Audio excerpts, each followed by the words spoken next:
Okay, perfect. So this this month we're doing a quiz. So it's slightly different than our usual webinars where we go into a topic into that depth. So I figured we do a quiz just so we can have some fun, test each other's knowledge, and also learn from, if we didn't get a question right, we learn why we got it wrong and what the actual answer is. So we learn a bit more about SEO in the process. And it's also a fun time to see and compete against other small businesses, other agency owners, other beginners in SEO to see how well your knowledge is, and also compete for the first place, which is a one-on-one SEO consultation session with myself. So that's an exciting prize. So how do you play? Basically, to play, you need to, you can either use your mobile device, your phone, or you can open up a browser window on your computer. So if you're on your phone, you can scan this QR code and then join that way. Or you can, if you're on your computer or use a browser, you can go to menti.com and then type in this code right here. And that'll join you to this quiz and register you in. So I'll let everyone do that for a minute or two until everyone's in, and then we can get started officially. Okay. So we have 2 players ready, 4 players. Great. Okay, I'll wait a few. We'll wait another minute. Make sure everyone's joined. So 1, 2, 3, 4. Just count everyone in. Okay, great. All right, has anyone not joined yet? I'm just going to check the chat. Don't want to leave anyone out. If you haven't joined yet, or you're trying to fiddle with your device to get in, just put something in the chat so I know to wait another minute. Because we got 5 players. Okay, well, I don't see anyone in the chat saying no. So we'll begin. And I'll just basically tell you how you can get the most scores. So there's 24 questions across a broad range of different SEO aspects. And there are some questions, there's only one right answer. Other questions, there's more than one right answer. And you get more points by answering the question faster. So if you're like the first one to answer it, then you get more points than the second person to answer it, even if you're both right. So that's really important to note. And then also, if you, every 3 questions, I'll be showing a leaderboard. So you kind of see where you are in terms of your score and see what you need to do to get to the next level, which is going to be fun. Anything else I need to share? No, I think that's it. I'll also pause after each question to explain. If anybody got the question wrong, I'll explain for the benefit of everyone, so we can all learn together and improve our SEO knowledge. All right, let's get started. All right, answer fast to get more points. So what should you do to optimize your content for voice search keyword rankings?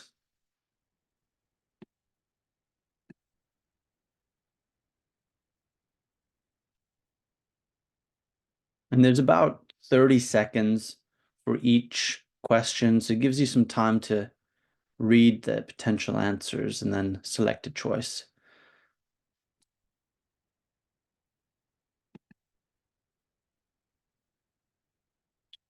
Okay, fantastic. So 2 of you got it right. Fantastic. I'm going to explain why the other answers were not correct. So to optimize your content for voice search, it's always good to select answer like question-based keywords, because that's what you naturally do when you pick up your phone and you go to Google search and use your voice. Most of the time, or you ask Siri, or you ask Alexa, or any of these, most of the time you ask them a question. And so those searches tend to be mostly voice search based. Um, so the other ones were kind of trick questions.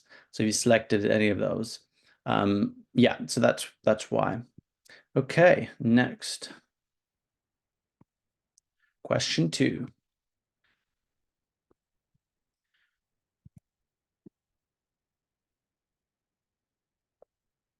What does EEAT stand for?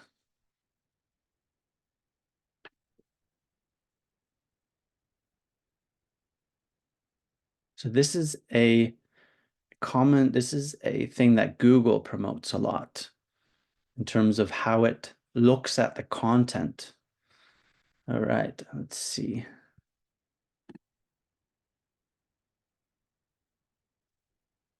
All right, most of you got that one. That's fantastic.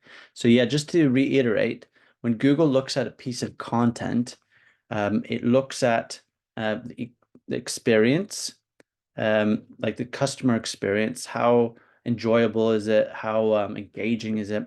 Then it looks at the expertise, like who's behind that information, and also how authoritative the content is about the topic, also how trustworthy the site is. So the rest, obviously, I was just mixing up, create some different answers, but those of you who knew the answer got it right away. So well done for those who did. Okay. And I noticed a few other people just joined. Unfortunately, we're not going to go back because we just started, but you can still stay on here. You're more than welcome to, and you can learn quite a bit about the SEO here just by doing it. If you want to play along, you can just get out a piece of paper or a digital notepad or something. Just mark your answer down and then see if you got it right or not. So that's for those who just joined. All right, question 3. So when using AI generated content, what should you always do?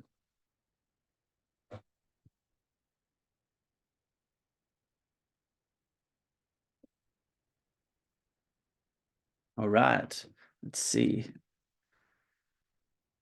Everyone got this one right. Fantastic. Well done. Yeah, always proofread, edit, and adapt it to your tone of voice and audience needs. Fantastic. AI can do a world of wonders in terms of saving us time, but it's never a replacement for copy paste. Okay, leaderboard. Let's see who's leading the pack here. Oh wow. Okay, so we got Keith. Um, Keith is leading the pack. Well done, Keith. So, I mean, Catherine, she's part of Hike, so she's not going to actually win if she does get first place. So well done for joining anyways. And we got Jess and Rob and JG in fifth place. All right, let's get started to the next question. Question 4. Which of the following statements are true?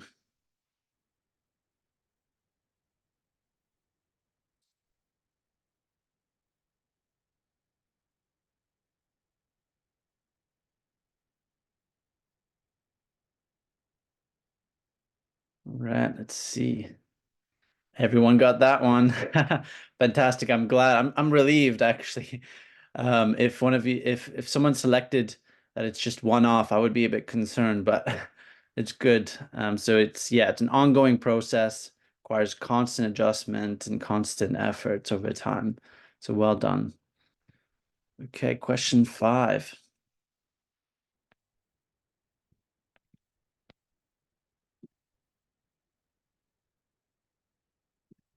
Before doing keyword research, what is important to do first?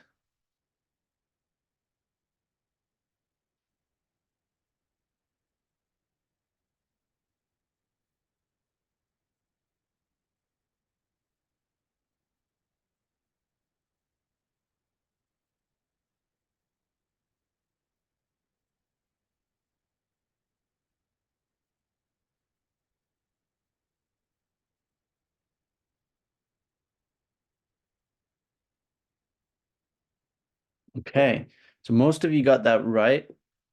Um, so in the context of keyword research, the process of keyword research, it's important to do the audience and competitor research first. We want to know, we want to understand your audience at a deep level. What are they searching for? What are their pain points? What are their desires? What kind of products are they looking for? What questions do they have? And then look at your competitors as well to see, what kind of topics are they talking about? What kind of things are they saying? And then from there, we'll have a much better idea as to what sort of seed keywords and topics we can start putting into the keyword research tool. Yes, setting up Google Analytics and Google Search Console is important in the wider scope of SEO, but not in relation necessarily to keyword research. So that was a tricky one. All right. Question 6. The ultimate goal of SEO is to, and this is a tricky one. Hint, hint.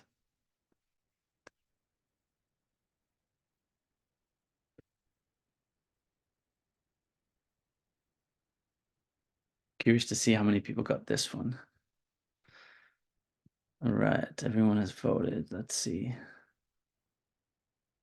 Oh, well done. Well done. Yeah, so it's definitely providing users with a highly relevant, valuable, and engaging content experience. And to do that, you need to obviously create high value content, make sure it's relevant, and when it's relevant, you will have relevant keywords in there. And when you have that, it will start ranking. So this is the ultimate goal, and the means obviously is to do all the optimization that we do. So well done for those who got that. All right, let's see who is in the leaderboard. Okay. Okay, Catherine, but we're just gonna ignore Catherine. She's just playing along. Rob is currently the leader here, followed by Jas, then J, G, Heath, and Venture. Welcome, Wet Venture.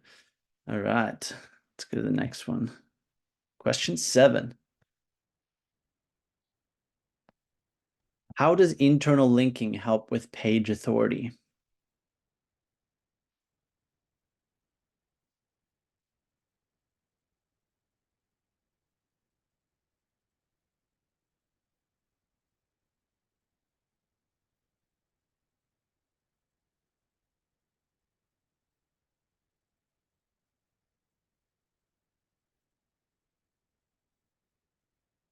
All right, let's see. Okay, so this one definitely was a tricky one. So I'm just going to go through each one. So every internal link adds page authority to the link pages. That is not true necessarily because not every single page has authority to pass on. So yes, internal links do are a way to spread that link equity and that page authority over, but that's provided that that page has authority to give. Number 2, internal links help spread link equity and can boost page authority. Yes, that's the right one.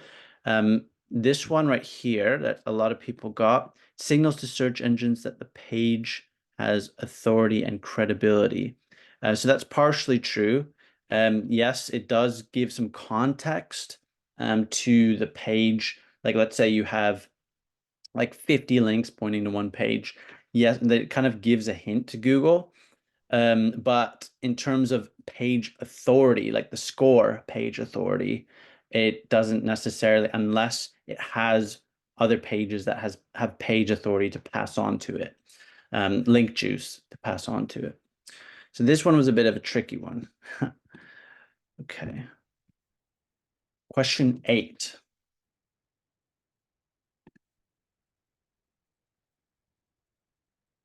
Putting internal links higher up on the page ensures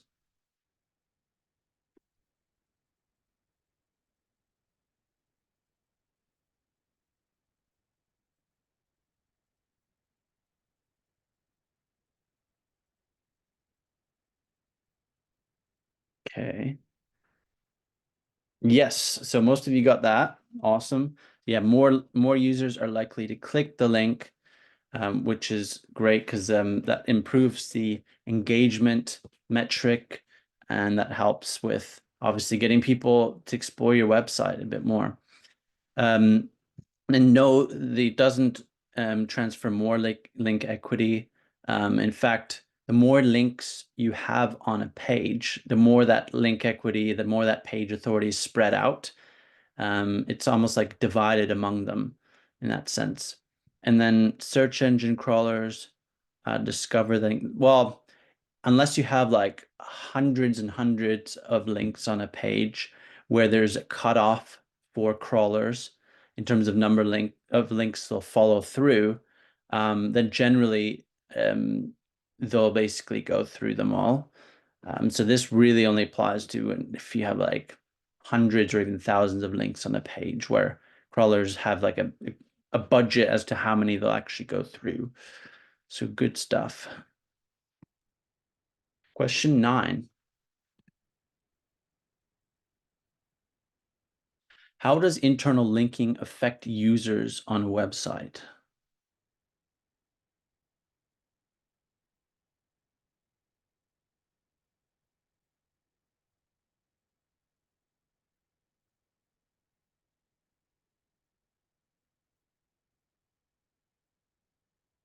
Okay. Yeah, so this one had 2 correct answers, so everyone got it right. So well done. Awesome. So yeah, it helps them find relevant info faster, and it highlights additional valuable info that they can explore on the site. Brilliant. All right, leaderboard time. Let's see who's at the top. Ah, we have Jas in the lead now, followed by JG. Well done. And then Rob, Keith, and Venture. Um, Venture seems to have the fastest reaction times, which is awesome. So that's cool. So let's go to the next question. Question 10. What's the best way to resolve a 404 error for SEO benefit?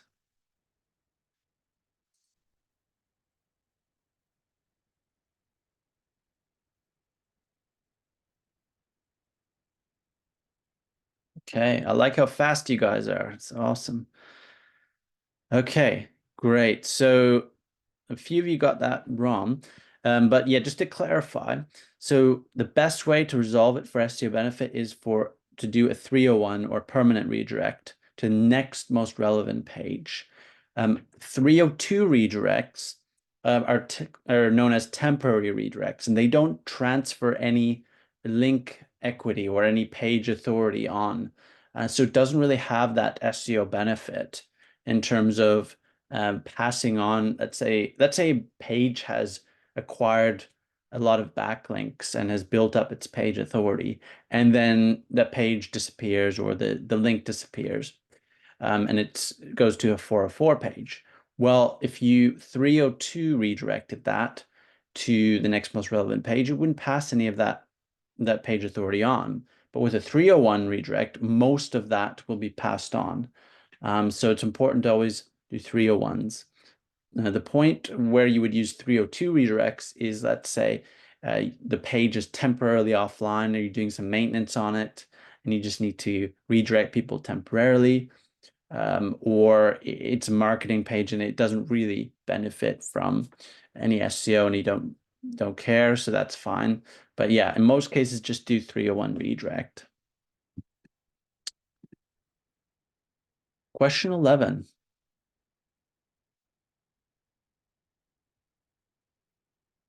A robots.txt file can prevent pages from being indexed. True or false?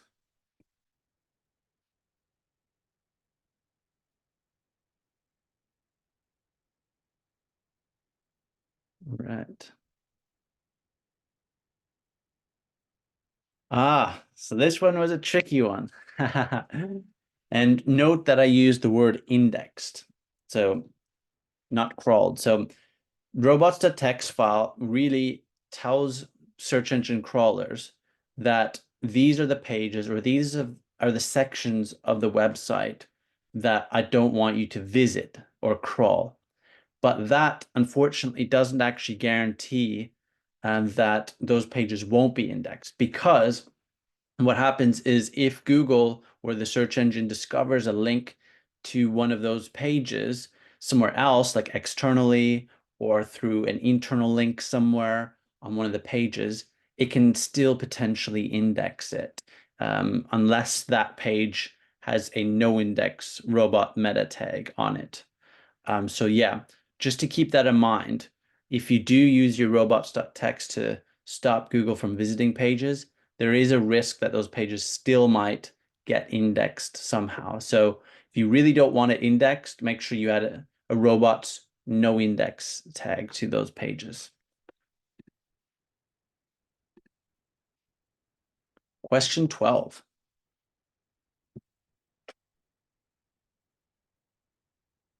Duplicate content is harmful to SEO when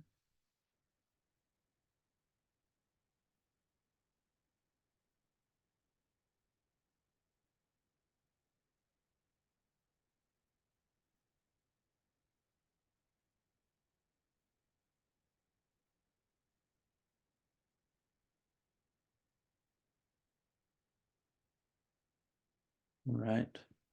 Okay, great. Most of you got that right. Fantastic. So yeah, all of the above, meaning um, if your canonical tags aren't present, if they're not configured and not present, that means duplicate content can conflict with each other, or pages that are duplicates that should not be indexed but are indexed. That's another issue. And there's also where identical content from multiple countries appear, but you don't have any hreflang tags to stop that from happening. To basically tell Google, all right, we got the US and the UK version of a page, which are practically identical except for maybe a bit of spelling and grammar, but the topic's the same. If you don't have that, it could be a duplicate content issue. So well done, those who got that. Okay, leaderboard time. Let's see who's in the lead.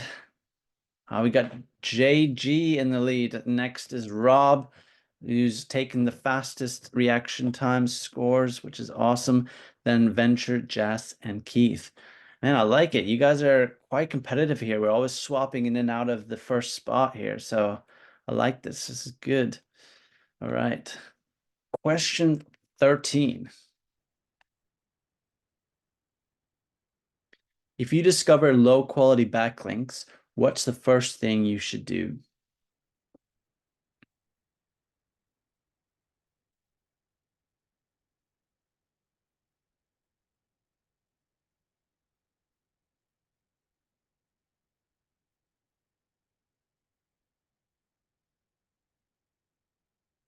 Ooh, another tricky one. So disavowal, the disavow tool should only be used as a last resort. And this is coming from Google, just because it can be, sometimes it can hurt your SEO, it can hurt your backlink profile if you disavow something that might actually still be helpful. It might still help your page authority or domain authority.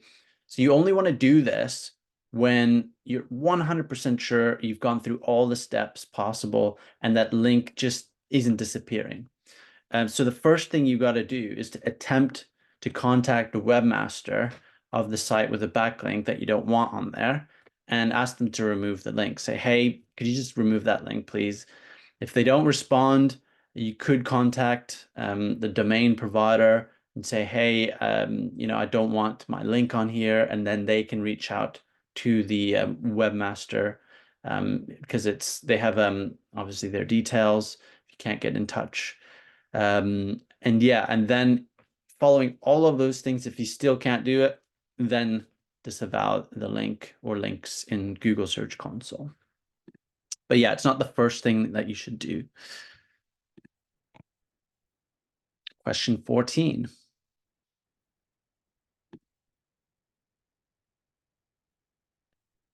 Which of the following is the safest way to secure a backlink?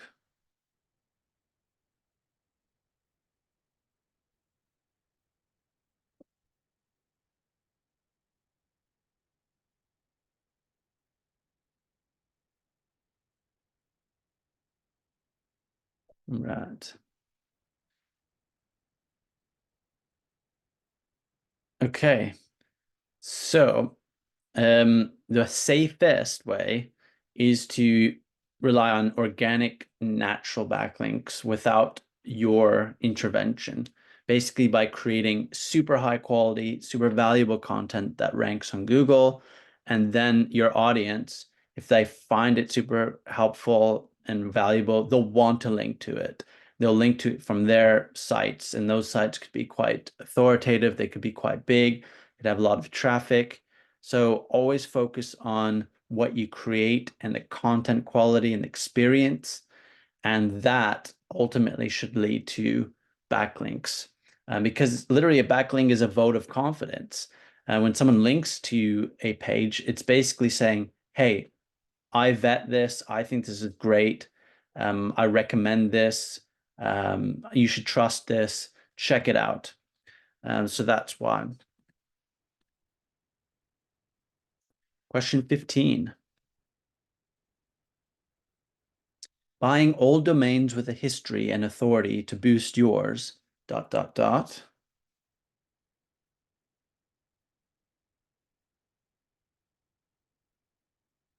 Again, a tricky one. Careful on this one.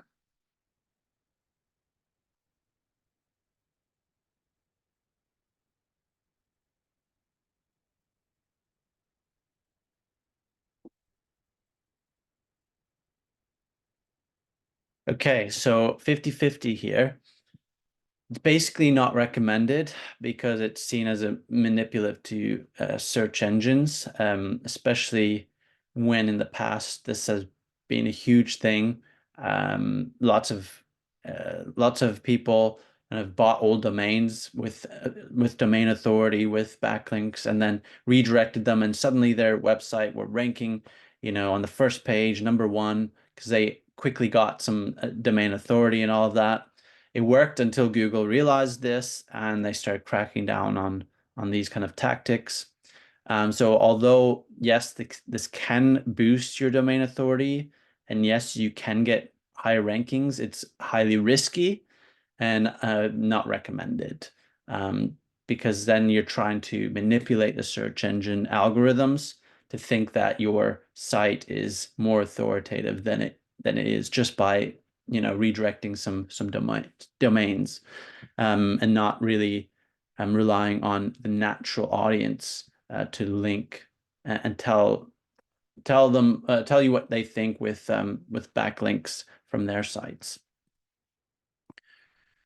Right, leaderboard time. Let's see.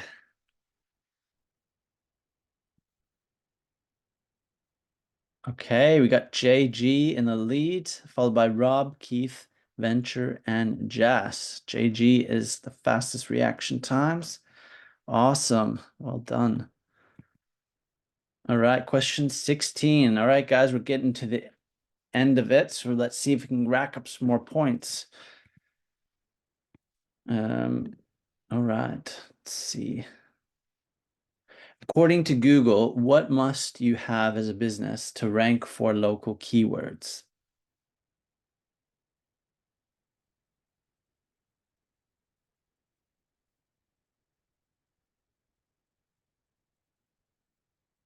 And this is in relation to the Google business profile. Okay. Ah, great. Most people got this one. Fantastic. So yeah, either physical presence or serving customers physically within a specific area, even if you don't have an office or a brick and mortar store. Yeah, so no, if you have a virtual address, if you're like an online company and you don't have any physical presence, then local SEO won't really work for you. You just target more topical things in your industry, so that you can reach, the whole country. And yeah, and the first one, that's partially correct. So yes, physical presence, but you can also do it if you serve people in that area. So that's why the last option is the correct one. Question 17.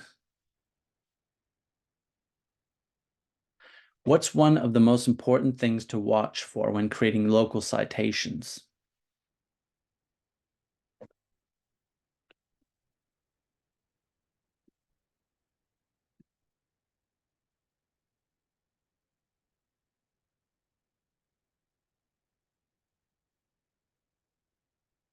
Okay, let's see. All right, so this one, again, this is a tricky one. So for those of you who knew the answer, you knew it, but NAP stands for name, business name, address, and phone number. Those are the three key things, pieces of information that should go on a local citation. There's other information that can go on there, like website links, but it's not that crucial. So you want to have consistency of that information, because if that changes, if it's different on different pages, that's when the trust erodes from both search engines and the users looking. Because imagine landing on a site, a citation, you read the phone number, you read the address, and then you go to another one and it's a completely different phone number and a completely different address. Then you're confused which one is the correct one. So that's why you got to have it consistent. You got to have it the same across all the citations. So that's really, really important. Okay, question 18. What's one thing that should be properly set up for the best local SEO results?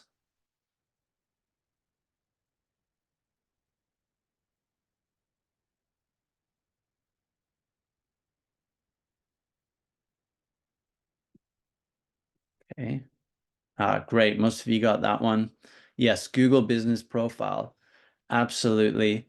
And make sure you go through all of the fields, make sure you select all the things, fill it out, add photos, add information, make it as complete as possible. And that will really help you moving forward. And then obviously, yes, all the other SEO things as well, having Google Search Console, having Google Analytics, all of those things are helpful too. But to start with, you got to have Google Business Profile configured properly. All right, leaderboard time. Let's see who's in the lead.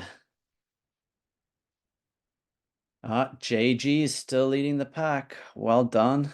Then we got Keith, Rob, Chris, and Jas. All right.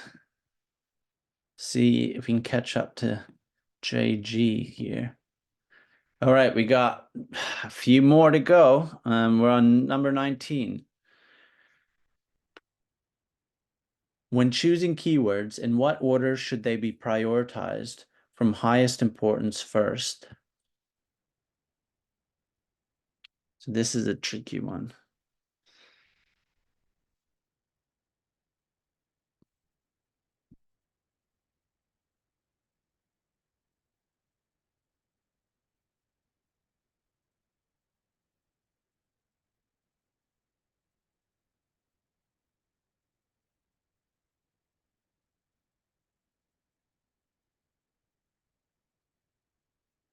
Wow, amazing. I'm impressed. Most of you got this one right. That's awesome. So yeah, so relevance first, you want the keyword to be relevant to your industry, to your service, to your product, as close as possible. Then search volume, you want a good amount of search volume so enough people are searching for that. And then difficulty score, how difficult it is to rank for it. Some of you might do it other ways. That's completely fine. But this one ensures that you get the relevance, you filter by relevance first. Because if you have a good, easy difficulty score, like super easy to rank for, but the keyword's not relevant, then you might rank for it, but people landing on that page might not resonate with that topic or content if it's not relevant to them. So that's why. Okay, question 20.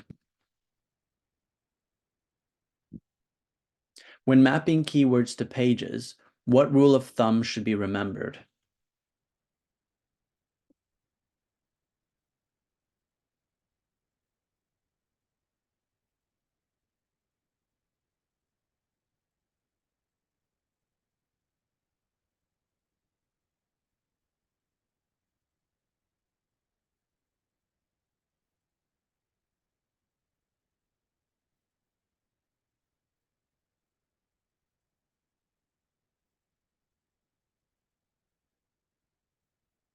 Fantastic. Yes, so most of you got that one. One unique topic per page, exactly. So there's no overlap. And if there is an overlap, make sure that you use canonical tags to select which one is the authoritative one out of all those duplicate or similar pages. The rest I just created to throw you off, really. But most of you already knew this in and out, so well done. Question 21. How should one prioritize content creation for SEO?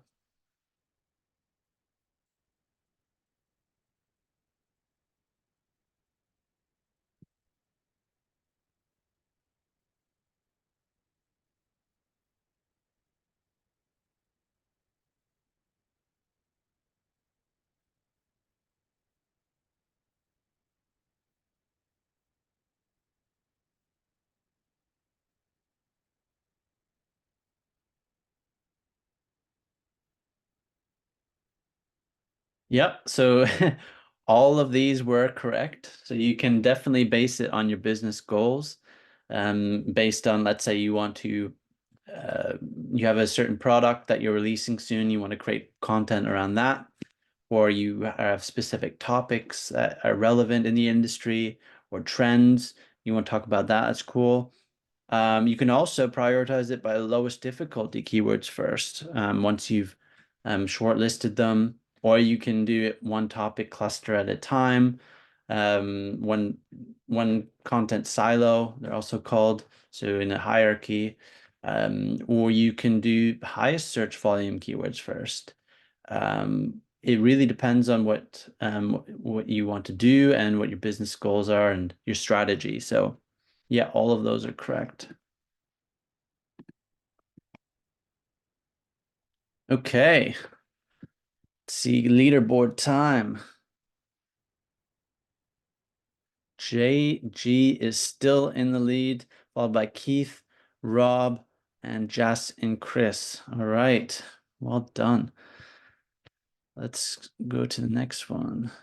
All right, we got 3 questions left, guys. So let's give it our all here.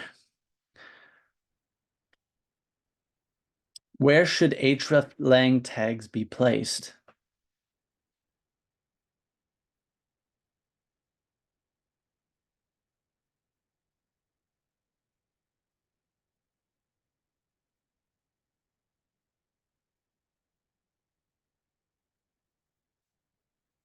Okay. All right, so this one was a tricky one, and I'll explain why.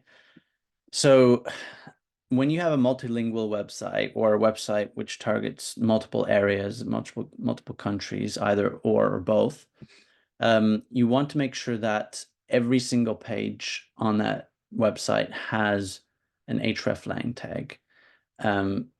Even if it doesn't have alternative versions, you still need to have a self-referencing one to point to itself, just because basically Google needs to know then which one of those countries, which one of those languages is it actually targeting in comparison to the other ones. And also you can have these in the XML sitemap file. So that's an alternative way to do it. So yeah, no, so those of you answered this one right here. Yeah, that's a common misconception. So it's only on those that have multiple languages. No, because not every single page might not have a language, might not have a different country. So that was a tricky one. Question 23. What is the main purpose of using xdefault in hreflang tags?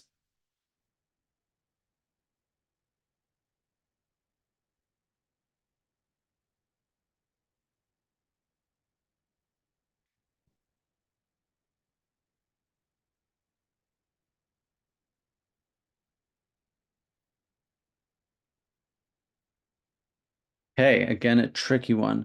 So yeah, the X default is to indicate the default page for unspecified regions. So let's say you had a website that's targeting UK and the US, and it's both in English, but you have, let's say, traffic from Canada, which is also English for the most part.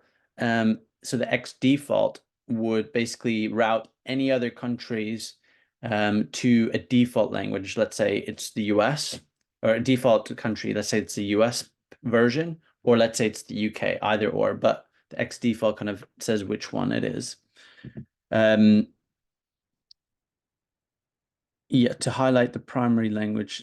Yeah, no, it's basically the default page for unspecified regions and languages. Yeah, so that one was a tricky one. Okay, question 24. Okay, this is the final question, guys. So let's see who will win the 30-minute one-to-one session. All right, drum roll. How does every page need a translation if a website is multilingual?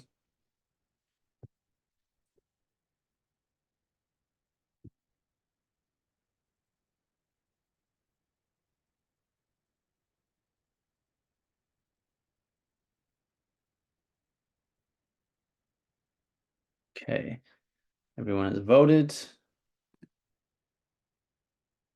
Perfect. So most of you got this one. No, not all pages may be relevant in that other language. So you don't have to translate every single page. It's not required. Yeah, so that's the correct answer. Okay, let's see who has won.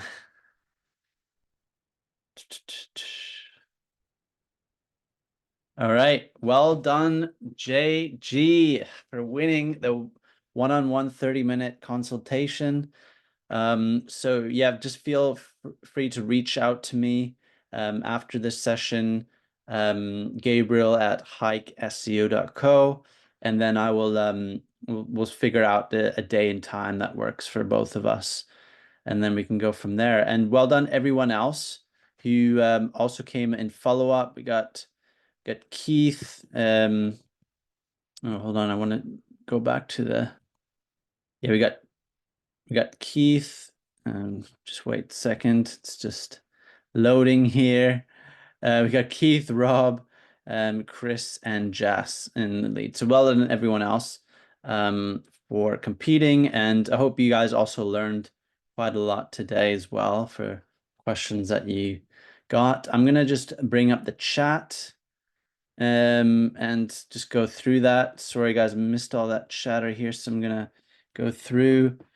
Sorry I'm late. No worries, Chris. Glad you got in. Finally got one right. Awesome.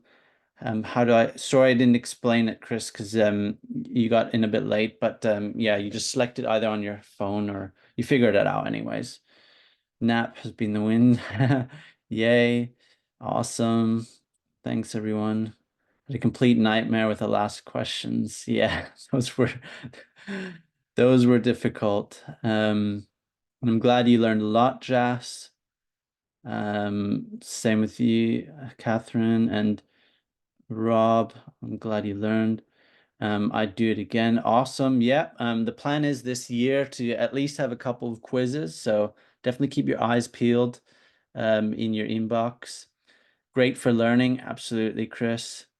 Yep. And we will do it regular thing. I would say no promises, but at least a couple times this year. So we'll along with the more in-depth trainings, we'll do that as well, and we'll mix it up with different topics. Yeah, you might do, Chris. Absolutely. Cool. Well, thanks everyone. Anyone have any questions on any of the any of the answers or any other like related topics there that you just didn't feel like I explained it right or needed a bit more info? Um, oh, thanks so much. Never win anything. Perfect timing. Yeah, no problem, Jay. I'm looking forward to speaking with you. Awesome. Keith, well done, Jay. Yeah, absolutely. Okay. So no questions. Okay. Well, I'll let everyone go then. Um, and I will yeah, again, Jay, just reach out to me. Gabriel at hikeseo.co, and then we can go from there. All right. Take care, everyone.